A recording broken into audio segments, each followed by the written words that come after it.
Security. Jack, how are you, sir? Doing well, Seth. How are you? Doing good, doing good. We were commiserating in the break there about our baseball teams. Mets and Cardinals really struggling, particularly the Cardinals. Just did not see this slow start coming, Jack. No, I didn't either. We talked last month.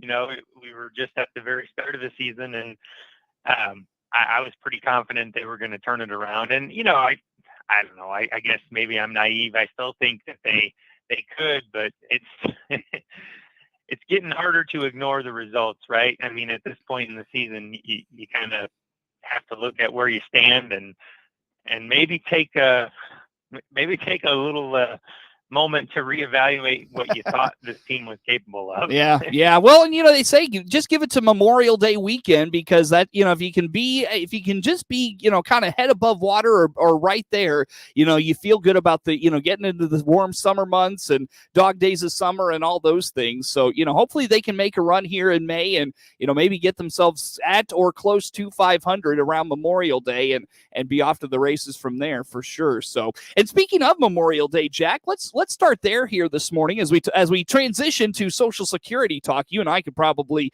cry and moan for hours about our baseball teams, but let's talk Social Security. Nobody wants to hear that. So Social Security and Memorial Day. I know we kind of highlight these this program and these perks for our veterans and those folks a couple of times a year, and of course Memorial Day is one of those. Let's start there this morning, Jack.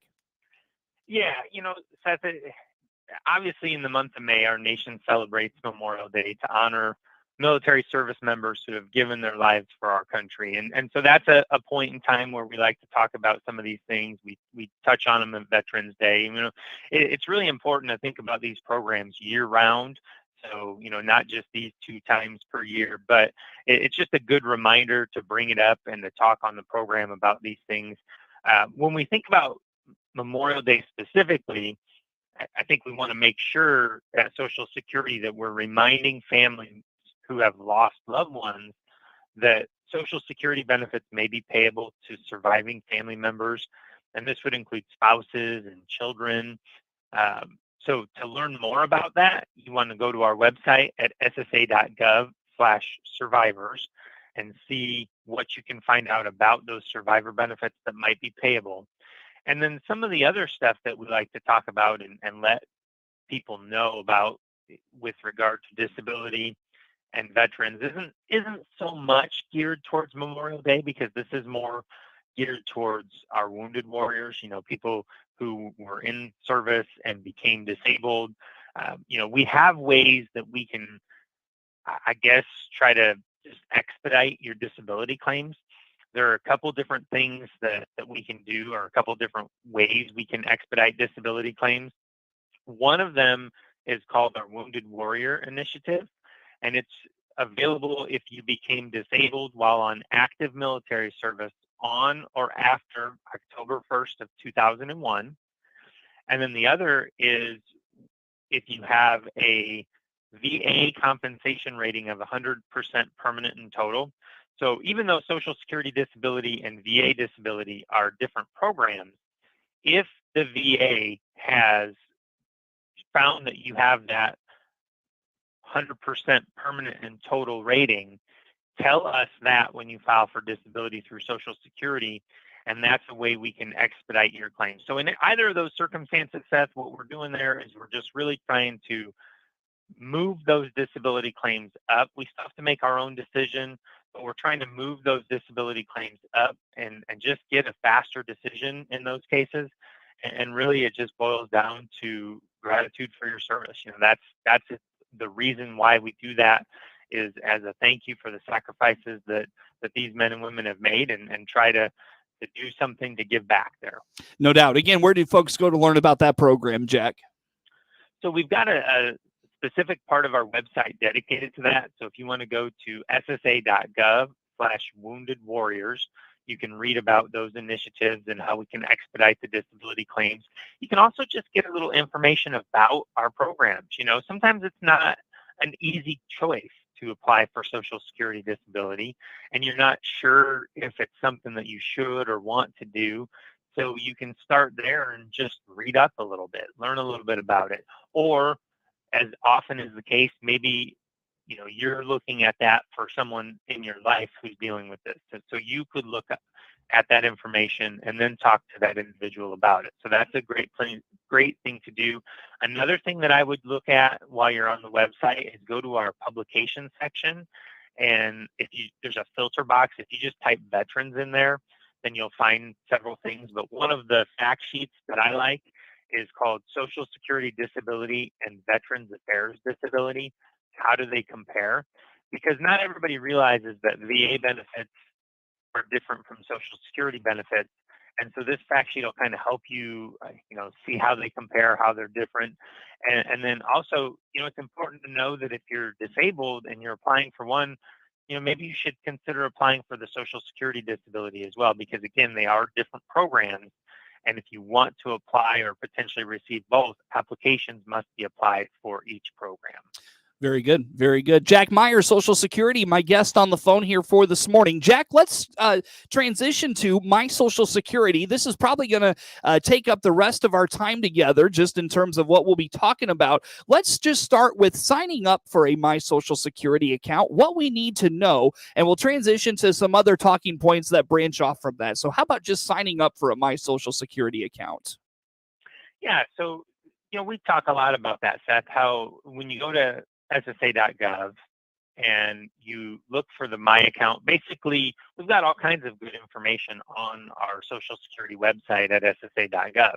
But if you create your own My Social Security account, then that's your personal portal into your information. So it's all your stuff. So it's really good to have access to that account. But there are a few things, I get a lot of questions from people who are going on to the website and, maybe they aren't quite sure where to go once they get into the account. See, basically, we used to set the accounts up one way, and then we changed to a slightly different way. So if you've got this older account that you set up through My Social Security prior to September 18th of 2021, then you still have the username and the password. So when you go to log in, there are two boxes that say username and password. And that's kind of what everybody's used to seeing. When you go to log into a site, you type that in and you go. But the issue that I think a lot of people run into is if you created your account with us after September 18th of 2021, then you would have used one of our two external partners that we use to verify identity, either login.gov or id.me. So there are links on the sign-in page for both of those as well. So really, when you first get there are three ways or three paths you could choose to log in. You could enter the username or password, or you click on login or sign in with login.gov or sign in with id.me. And I think a lot of people get confused by that because they just start to enter stuff into the password and username boxes. And, really that's not going to apply for everybody. So just pay attention to when you set that account up. And, a lot of times what people do is they have to write their information down and save it in a secure place because, who can keep track of all your usernames and passwords? So a little bit of a hint that I will give you, if you've got your My Social Security information written down somewhere and you have a username and a password, that's probably the old style. But if you have an email address and a password, that's going to be the new style. So you're going to look to the login.gov or id.me. And then the other thing I would point out there is if you're not sure if it was login.gov or id.me, it's probably login.gov because that's kind of the default. So if you didn't specifically pick id.me for some reason, I would say try the login.gov. That's probably the route. And remember, if it's an email address and a password you have written down, you probably need to go in through the login.gov button. Easy enough. Very good. Anything else on that, Jack, that we didn't get to? No, just remember, pay attention when you get to that page and don't just start entering stuff in those first boxes because that might not be applicable to you. So pay attention to the details on that one. Very good. Jack, I'll tell you what, let's take a time out here. And again, like I said, we'll branch off and talk about a lot of things that we can do with that My Social Security account once we get it set up. Jack Myers, Social Security, my guest on the phone this morning. More to come with him on the WHOW Morning Show.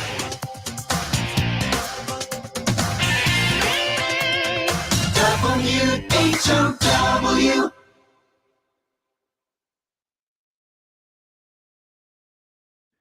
Let's check the opening numbers now at the Chicago Board of Trade on this Thursday. Jim Taylor, RFD Radio Network. We start the day in the red with corn, bean, and Chicago wheat futures. May corn 638.5 down 6 3/4. July corn down 8.5, 580, and December new crop 523 3/4 down 6 3/4. May beans starting the day 1443 down a nickel. July beans down 11 1/4. 1406 1/4. November new crop 1259 1/4 down 13. July Chicago wheat future 630 3/4 down 9. September wheat 641 3/4 also down 9, and December wheat down 9, 657 3/4. May bean meal 422 even down 580. May bean oil 52.38 up a penny. Opening numbers at the Chicago Board of Trade on this Thursday. Jim Taylor, RFD Radio Network. If you think a new or used car is in your future, the time is now to call the Baum Chevrolet Buick sales team here in Clinton or Farmer City. This is Scott Baum. With a professional sales consultant in your corner, the vehicle search is easy. Meet with our sales team to go over your wants and needs. We'll start the search and do all the legwork for you. With so many models and options to choose from, we can help you get the information you need. BaumChevyBuick.com. Right from the start. Hi, I'm Dave Jackson, owner of your Clinton Save-A-Lot store in downtown Clinton, here to talk to you about our great produce department. We take great pride in being recognized by more and more customers as the place to go for the absolute freshest produce in central Illinois. Our 7 produce professionals are very picky and won't put it out for sale if they wouldn't buy it themselves. Huge savings and the freshest produce are waiting for you at your Clinton Save-A-Lot. Hope to see you soon. Your friend in Central Illinois, WHOW. Once again, a good morning. Thanks for being with us. I'm your host today, Seth Lawrence. The WHOW Morning Show streams to Facebook and YouTube. It's brought to you by Peterson Insurance, your Beacon Insurance agent in Clinton. Again, Jack Myers, Social Security, my guest on the phone this morning. Jack, we talked about setting up a My Social Security account, and we're going to talk about if we need a Social Security account if we're not close to that retirement age. So I guess this kind of begs the question, Jack, like, what can we do with a My Social Security account? Why do we need this? Yeah, it's a great question. And, the answer is that, yes, we definitely do need it, even if we're not close to retirement age, because there are a lot of advantages to having that account long before you're ready to start receiving your Social Security benefits. One of the most common reasons people visit our Social Security offices is to get a replacement Social Security card or for something to do with their Social Security card. So if you have a driver's license or a state ID from Illinois or most other states, you can actually log into your My Social Security account and request a replacement Social Security card without ever having to step foot in an office. So that's one of the most convenient things, the biggest time savers that you can use this My Social Security account for. The great thing about that set is, we don't print the cards in our local offices. So whether you walk into an office or you do the application through your My Social Security account, we're still going to have to mail that card to you. So it doesn't cost you any extra time or anything like that. It just saves you the trip to the office. And, if you're still working and that sort of thing, then you don't have to take time off to go into a Social Security office. So that's really handy. But then another big reason why I think younger workers should have access to this account is because it enables you to take a look at your earnings history. Now, not everybody knows this or thinks about this, realizes it, whatnot.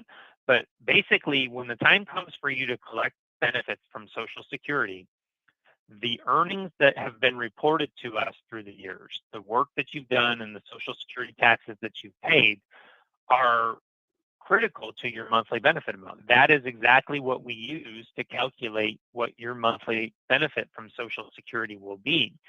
So you do your part, you work, you have your taxes deducted from your paycheck, you get your W-2, but how do you know that your employer actually reported that to us? You don't really get any feedback that says, yes, Social Security received reports of your earnings.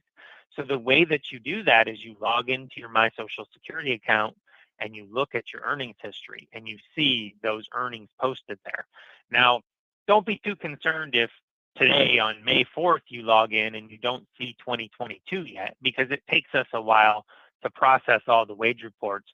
But if you log in today, you should certainly see 2021. So, just a tip there. It's a really good idea to log in and check those earnings records on a regular basis.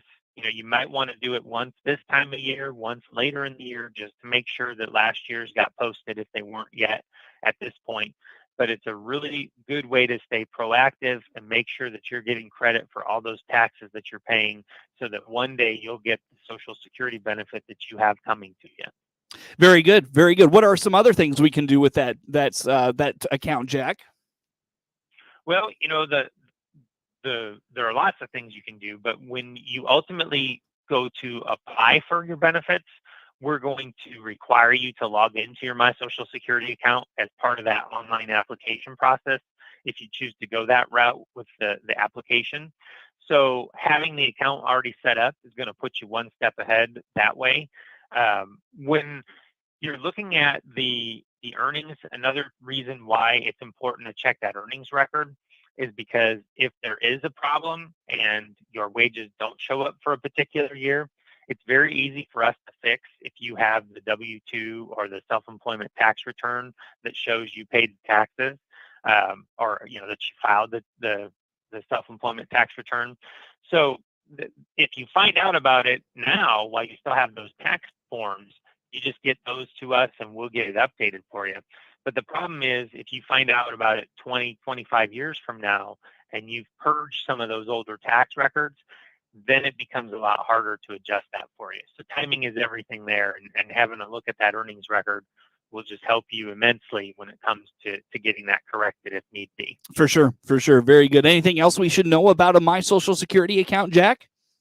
Well, there's just so much more you can do there, Seth. I would encourage people to go to the website, ssa.gov/myaccount, set that up.